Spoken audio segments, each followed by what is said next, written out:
Hello students, class 4th chapter 11 क्रिया। आज हम आपको क्रिया के विषय में बताएंगे कि क्रिया क्या होती है।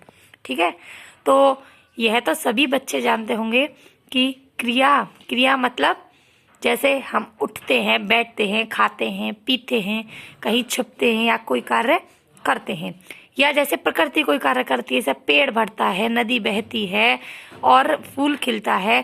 तो इस तरह से कुछ क्रिया अपने आप होती हैं और कुछ क्रियाएं की जाती हैं, तो उन्हें हम क्रिया कहते हैं। ये देखिए, जैसे लड़की रस्सी कूद रही है, लड़का चल रहा है, ये लड़का बॉल खेल रहा है, ये दोनों टहल रहे हैं, ये झूल रही है, फव्वारा ऊपर जा रहा है, फूल खिल रहे हैं। तो ये क्या है? इनमें से कुछ क्रियाएं हो रही हैं, कुछ क्रियाएं हम कर रहे हैं। ये कुछ क्रिया कर रहे हैं, कुछ क्रिया अपने आप हो रही हैं। ऐसे देखिए, अभी मैंने बताया सूरज निकल रहा है, लालिमा छाई है, फूल खिल रहे हैं, पक्षी बैठे हैं, झूला झूल रही है लड़का फुटबॉल खेल रहे हैं, लड़के फुटबॉल खेल रहे हैं, दूसरी लड़की रस्ते से कूद रही है, कुछ लोग सैर कर रहे हैं। तो इस तरह से देखिए, निम्न प्रश्नों को देखिए, इनमें कार्य करने या होने का पता चलता है। सूरज क्या कर रहा है? निकल रहा है। पूर्व दिशा में क्या हो रहा है? लालिमा छाई है। गुलाब के फूल क्या कर रहे हैं? खिल रहे हैं। पक्षी क्या कर रहे हैं? बैठे हैं। एक लड़की क्या कर रही है? झूल रही है। तो इस तरह से ये क्या हुए, इस प्रकार हमने देखा कि कुछ कार्य स्वयं हो रहे हैं, मैंने अभी आपको बताया था, और कुछ किए जा रहे हैं। अतः कार्य का होना या जाना ही क्रिया कहलाता है। कार्य का होना मतलब कोई कार्य अपने आप ही हो रहा, जाना कोई कार्य किया जा रहा है, क्या कहते हैं? होना या किया जाना ही क्रिया कहलाता है। क्लियर हो गया? अब इसकी डेफिनेशन पर आते हैं। जिस शब्द से किसी कार्य के करने या होने का बोध हो, उसे हम क्या कहते हैं? क्रिया कहते हैं। जैसे बादल बरस रहे हैं, तो बादल कुदरती बरस रहे हैं, कोई बरसाता नहीं होने। राम ने मोहन को मिठाई दी और शीला नाराज हो रही है, तो शीला क्रिया कर रही है, नाराज हो रही है, तो ये अपने आप ही हो रहा है। बादल जाने, शीला नाराज हो रही है। वाक्य में क्रिया सबसे महत्वपूर्ण होती है। इस बात का विशेष ध्यान रखें कि बिना क्रिया के वाक्य पूर्ण नहीं होता। वाक्य में कर्ता की तो आवश्यकता होती ही है, उसमें क्रिया की सबसे विशेष आवश्यकता होती है। क्रिया के बिना कोई वाक्य नहीं बन सकता, मैंने अभी बताया था। कई बार केवल क्रिया शब्द भी कार्य के रूप में वाक्य के रूप में कार्य करते हैं। ऐसे खाली सोचूंगा, वो कहता है सोचूंगा, सोचो, कोई व्यक्ति कहता है सोचो, जाओ, तो यह भी एक क्रिया होती है और एक वाक्य बनता है। क्रिया का लिंग रूप के अनुसार बदला जाता है। जैसे राम लिख रहा है तो क्रिया पुल्लिंग है, सभी को पता है। रमा लिख रही है तो ये स्त्रीलिंग है, इसमें स्त्रीलिंग और पुरुष लिंग का भी ध्यान दिया जाता है। क्रिया का रूप वचन के अनुसार बदल दिया जाता है। लड़का दौड़ रहा है तो क्रिया एक वचन है, दौड़ रहा है। लड़के दौड़ रहे हैं तो काफी हो गए, तो क्रिया का ये एक वचन और बहुवचन भी इनमें देखे जाते हैं। अब ये देखिए, क्रिया के कितने भेद होते हैं? क्रिया के 2 भेद होते हैं, अकर्मक और सकर्मक। अकर्मक और सकर्मक। अकर्मक और सकर्मक। अब ये ध्यान देंगे कि अकर्मक क्या होता है। अकर्मक में केवल कर्ता होता है और कर्ता क्रिया करता है, पर क्या क्रिया कर रहा है? कर्म नहीं होता इसमें कर्म नहीं होता, इसमें कर्म नहीं होता। अगर हम ये कहते कि प्रिया बहुत रोती है, तो इसमें हम क्या लगा देते? हो जाता प्रिया बहुत रोती है, तो बहुत हो जाता, कर्म कर रही है, बहुत रो रही है, तो केवल प्रिया रोती है, तो इसमें ये क्या हो गया? अकर्मक। अब ये देखिए, माँ रामायण पढ़ रही हैं। अगर यह होता कि माँ पढ़ रही हैं, तो माँ तो पढ़ रही हैं, माँ हो गया कर्ता, क्रिया हो गए पढ़ रही हैं, पर माँ क्या पढ़ रही हैं? तो इसमें कर्म नहीं है। जिन शब्दों में कर्म नहीं होता, बीच में कर्म नहीं होता, तो क्या कहलाता है? अकर्मक।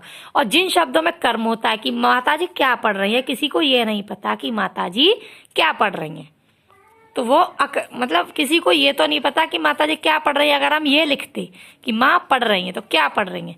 अब माँ रामायण पढ़ रही हैं, तो ये क्लियर हो गया है, तो ये सकर्मक हो जाएगा। ये क्लियर हो गया है कि माँ रामायण पढ़ रही हैं, तो यहाँ हो जाएगा सकर्मक। तो ये देखिए, दूसरे शब्द का आप देखिए, ये देखिए, केवल कर्ता और क्रिया मिलाकर वाक्य को पूरा करते हैं। आपने देखा कि केवल कर्ता और क्रिया मिलकर वाक्य को पूरा करते हैं और किसी में कर्ता का फल दूसरे पर पड़ता है। कर्ता का फल दूसरे पर पड़ता है जो कर्म कहलाता है। अभी मैंने आपको बताया था जो कर्ता और क्रिया का फल दूसरे शब्द पर पड़ता है। कर्ता और क्रिया का शब्द दूसरे शब्द पर पड़ता है। यहाँ केवल कर्ता और क्रिया है, यहाँ पर कर्ता और क्रिया का शब्द दूसरे शब्द पर पड़ता है। माँ पढ़ रही है, क्या पढ़ रही है? रामायण पढ़ रही है, ठीक है, तो सकर्मक हुआ। प्रिया बहुत रोती है, अगर यहाँ बीच में होता कि प्रिया बहुत रोती है तो ये सकर्मक होता, क्योंकि यहाँ पर केवल है प्रिया रोती है, कर्ता है, कर्म नहीं है और क्रिया है। तो जब कर्ता और कर्म, कर्ता और क्रिया का फल दूसरे शब्द पर पड़े, कोई नया शब्द पर पड़े, तो वो क्या कहलाता है? सकर्मक कहलाता है। गुलाब खिलता है तो अकर्मक है, अकर्मक है। गुलाब खिलता है, अगर ये होता कि गुलाब पौधे पर खिलता है, गुलाब या गुलाब गमले में खिलता है, तो क्या हो जाता? सकर्मक हो जाता, क्योंकि एक नया दूसरा शब्द आ जाता है, इसमें दूसरे शब्द पर प्रभाव पड़ता, तो ये क्या हो गया? अकर्मक। जहाँ पे कर्म होता है दूसरे शब्द पर प्रभाव पड़ता है, कर्ता और क्रिया दूसरे शब्द मिलकर दूसरे शब्द पर प्रभाव डालते हैं, वहाँ सकर्मक होता है। और जहाँ केवल कर्ता और क्रिया हो, उनकी पहचान है कर्ता और क्रिया हो, वहाँ केवल क्या होता है? अकर्मक होता है। अर्थात जिन वाक्यों में कर्म नहीं होता, अभी मैंने बताया था, वह अकर्मक, और जिन वाक्यों में कर्म होता है वे सकर्मक होते हैं।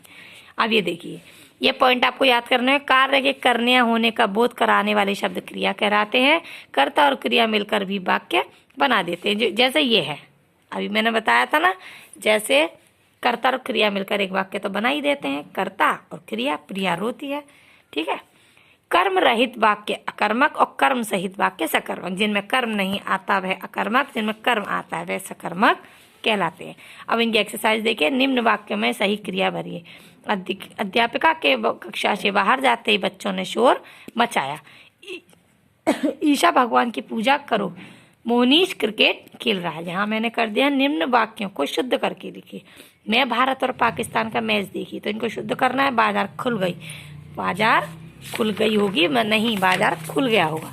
आम पक गई होंगी, आम पक गए होंगे। अब निम्नलिखित अनुच्छेद से संज्ञा, सर्वनाम, विशेषण और क्रिया शब्द छांटकर उचित स्थान पर लिखिए। अब ये देखिए, इनमें से संज्ञा, संज्ञा दिल्ली हो गई, इमारतें भी संज्ञा हो गई, ये जातिवाचक लाल किला, जामा मस्जिद, कुतुब मीनार, पांडवों का किला और हुमायूं का मकबरा, ठीक है। नर नारी, सर्वनाम तो आप जानते हैं, इनमें, उनमें, उन्होंने, इन्होंने, ये सर्वनाम होते हैं। विशेषण बहुत प्रसिद्ध, ये सार्वनामिक हो गया, बहुत भी आ गया, प्रसिद्ध भी आ गया।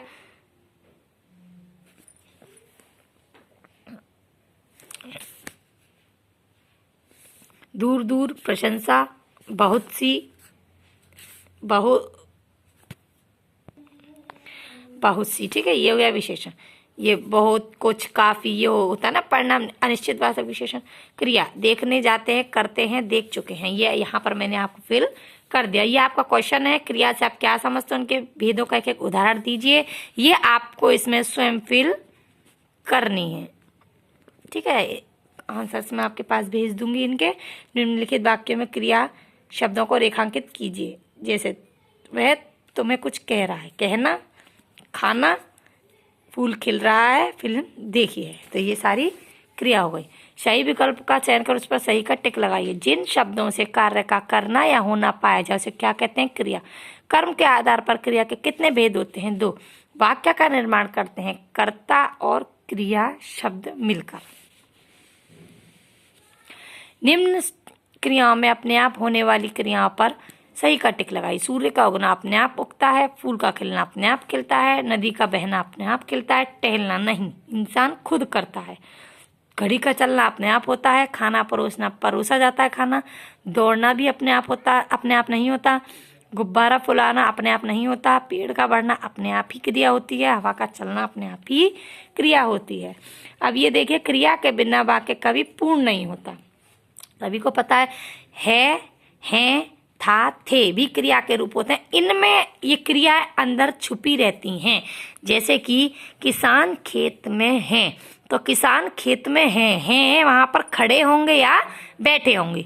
खड़े होंगे यार बैठे होंगे, तो क्रिया इनके अंदर छुपी हुई है भी क्रिया के अंतर्गत आता है। था, शेर जंगल का राजा था, शेर जंगल का राजा था। या और है अब भी है शेर जंगल का राजा, तो शेर जंगल का राजा है, वहां पर रहता है। ठीक है, इस तरह से है, था, थे विक्रिया के रूप होते हैं। कम से कम 5 क्रिया शब्दों को रेखांकित कीजिए। पेड़ पर चढ़ने का शौक, ये देखिए यहाँ पे एक स्टोरी दी हुई है, यहाँ पर मैंने 5 पर लगाने हैं, रेखांकित करना। चढ़ता है, चढ़ सकते हैं, पकता था, चले जाते। 1 2 3 4 5 हो गए। ठीक है, ये आपके मैंने बेटा चैप्टर क्लियर कर दिया है। इस चैप्टर को मैंने क्लियर कर दिया है, और कोई प्रॉब्लम हो बेटा आप मुझसे कॉल करके पूछ सकते हैं। Okay, thank you.